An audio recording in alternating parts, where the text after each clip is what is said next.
What up? Welcome back to the Novelist with the Backwards Hat Guy here. We are in chapter 3, catching up. And we've got a decision to make. I think I've decided what I want to do. So we've got Dan. He wants to set a new rule that when the door of his office is closed, that nobody bother him. Linda wants the family to have dinner at the dinner table every night and have family time. And Tommy needs to work on his reading. And I've been struggling again with this decision. I think we're gonna go with thinking, here's my thought. Tommy can always improve in the future. Obviously this game is not very realistic because sometimes some of these decisions are a little bit harsh, but Tommy can learn, can catch up during the school year. I mean, come on, Tommy. But family time is very important, and Dan really needs to have his time working. It's just gotta happen. So, thinking we're going with the table and the office door. So, Linda and Dan, but which order? Which one do we want as a higher priority? Do we want the family as a higher priority or Dan's work? Oh, it's gotta be the family. Dang it. Always the family. I don't know. Just think we come in here. What's going on? Everybody coming down here? Yep. Alright, I guess everybody's coming down.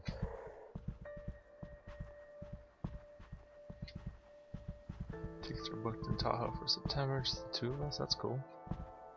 Can't get it, so lucky to have someone like her. Yeah, you are. How's my little man? Alright, here we go. We're gonna select the table. We're going for it. Try not to overthink it this time. I'm just going with my gut.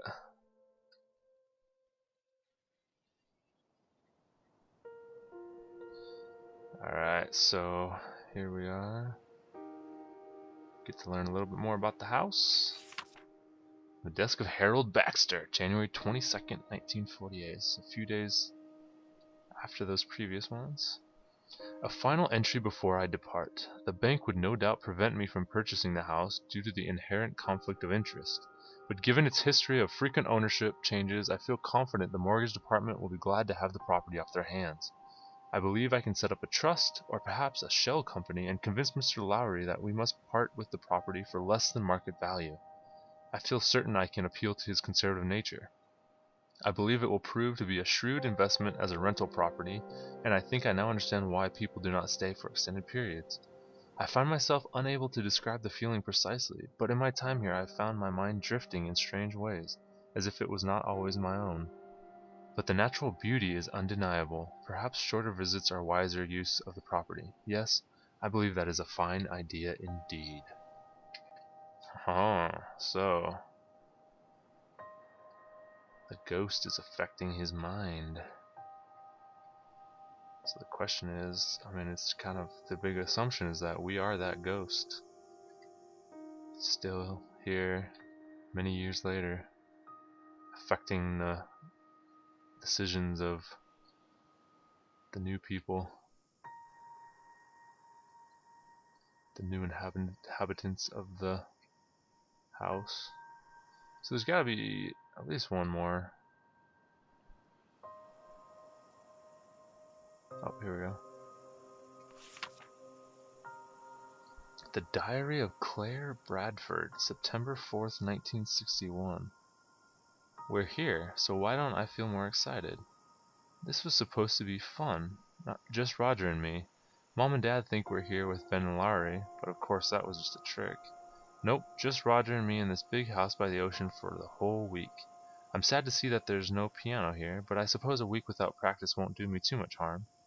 I guess maybe being alone with Roger that long is what's making me feel nervous, though why should that be? He's my fiancé after all. If I'm supposed to spend the rest of my life with him, I shouldn't be worried about spending the week with him, should I? Everyone has second thoughts before they get married, right?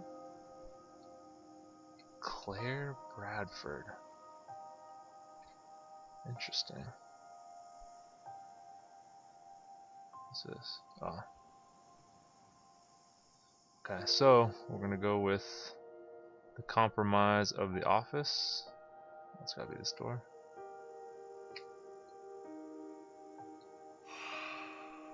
I know, I'm sorry, Tommy.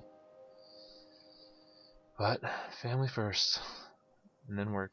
I don't know. Hopefully this doesn't hurt Tommy too much. Here we go.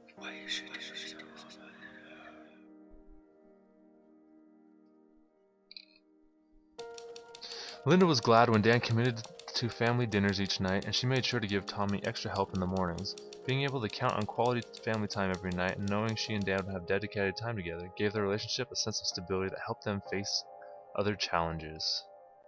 Excellent. Dan reached a compromise with his family. He would make room in his schedule during the day, but when his office doors were closed, he wasn't to be disturbed. He desperately wanted longer, uninterrupted writing blocks, but made the best of the shorter sessions he was able to fit in. That's good.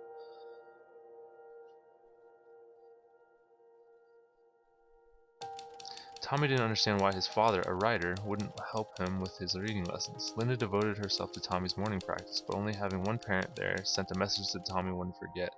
The sound of Dan's typewriter drifting down to the den was a constant reminder of Dan's priorities. Aww.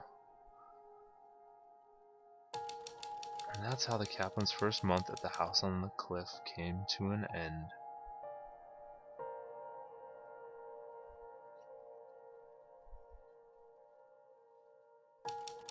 Dan sent what he had so far for Paul. It went badly. Dan knew the work wasn't very good, and Paul echoed that judgment. He promised to keep the news from Groverfield for the time being, but told Dan that without a major improvement in quality, the book might not be publishable.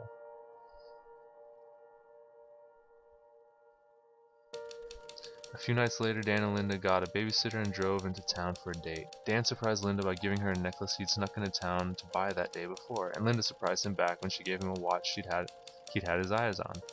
When they got home, they crept upstairs, made sure Tom was asleep, and then made love like it was their wedding night again. Ooh. The next day, Dan made good on a promise to take Tommy into the woods and look for arrowheads, though he barely had the time. Tommy could tell his father was disinterested, but once he found an arrowhead, his spirits improved a bit. Dan waited while Tommy explored, but didn't join in, and shortly after Tommy found the lone arrowhead, they returned home.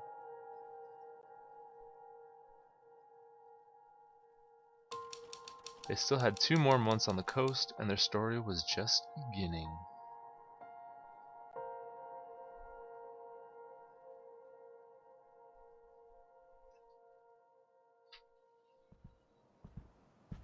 So that wraps up chapter 3.